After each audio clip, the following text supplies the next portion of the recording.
Now, this morning, Senator Lindsey Graham passed away, and it was initially reported that he died due to a mysterious illness. And hours later, it was revealed that the mysterious illness was a heart attack. And what's interesting is that now people on the internet are having various conspiracy theories. I absolutely hate the word conspiracy theory because it's a loaded term. It basically tries to suggest that the person is mentally ill, that he believes in aliens and Bigfoot, and so he should be dismissed, lest you too become mentally ill just by being next to him, because mental illness is contagious. It also means that it's something that people shouldn't be allowed to talk about. Social media should suppress conspiracy theories. Good, normal people should wait for the official sources. And the official sources are the truth, the alpha, and the omega. Truth only comes from power, from the government. And once the truth is settled, no one is allowed to question. I think that's retarded. In a democracy, that thing should not be allowed to stand. People that are having conspiracy theories, in reality, they're having speculations. And I do think that grown adults are able to speculate as long as they can back the speculation with logical facts, right? And so, what is the current speculation regarding Lindsey Graham? Well, some people are claiming that while in Ukraine, he was visiting a drone facility. And Russia, last night, did destroy a drone facility. And so some people are speculating, what if Lindsey actually died in the drone strike? So that is not impossible, is it? Like, can anyone tell me, like, no, that would never happen? Given the information that we know right now. Maybe later new information is going to be revealed. But right now, I would not say it's impossible.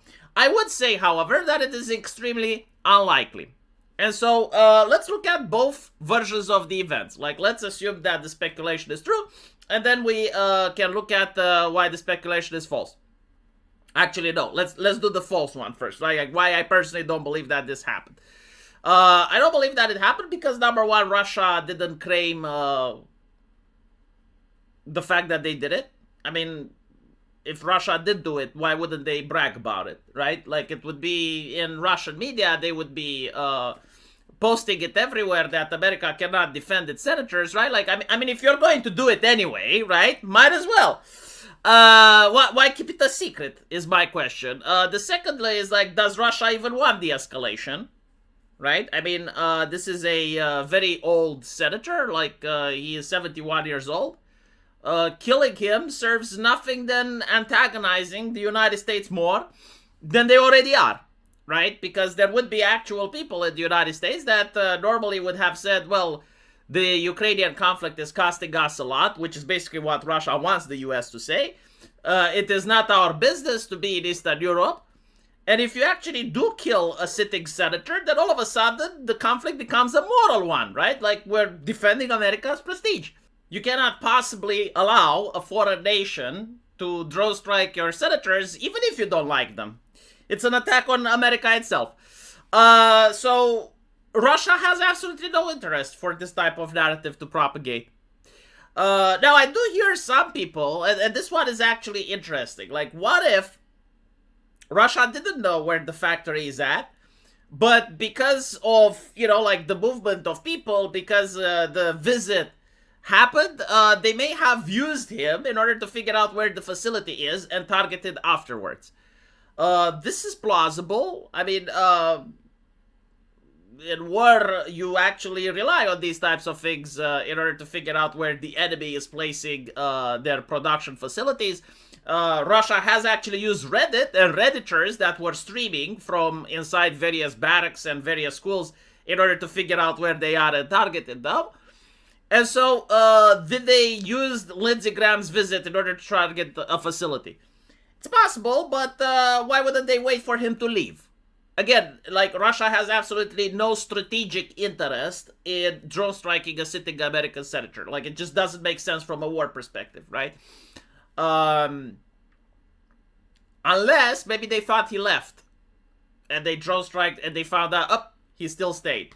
Extremely unlikely, but like it is a hypothesis that could potentially happen. But let's talk about why I don't think that Lindsey Graham was killed by the Russians, and he probably did die of a heart attack. I mean, the man was 71, right? The chance that this is a natural death has a massive statistical head start. And so you can't be surprised when senators at the age of 71 from the geriatric squad have illnesses that plague almost every elderly person on planet Earth. So it is possible that he actually did have a heart attack. Why it was diagnosed as a mysterious illness? Well, from what I gathered up until now, like I don't know what news will come out. He probably did die in Ukraine, or at least on the plane back to the United States.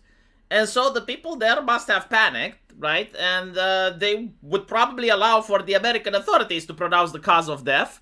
And they didn't want to say anything about it, right? So mysterious illness is vague enough to do all the legwork, right? Because maybe the Americans would conclude that he was poisoned or something, right? And so like they allowed the Americans to make their statement.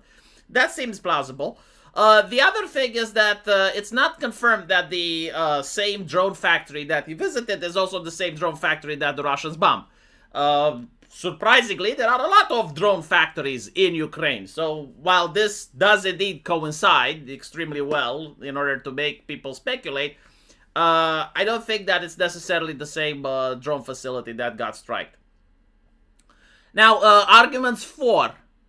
Well, there is also the possibility that what we said earlier is true, right? Like the Russians noticed where the visit is happening and they were like, so there's where the facility is located.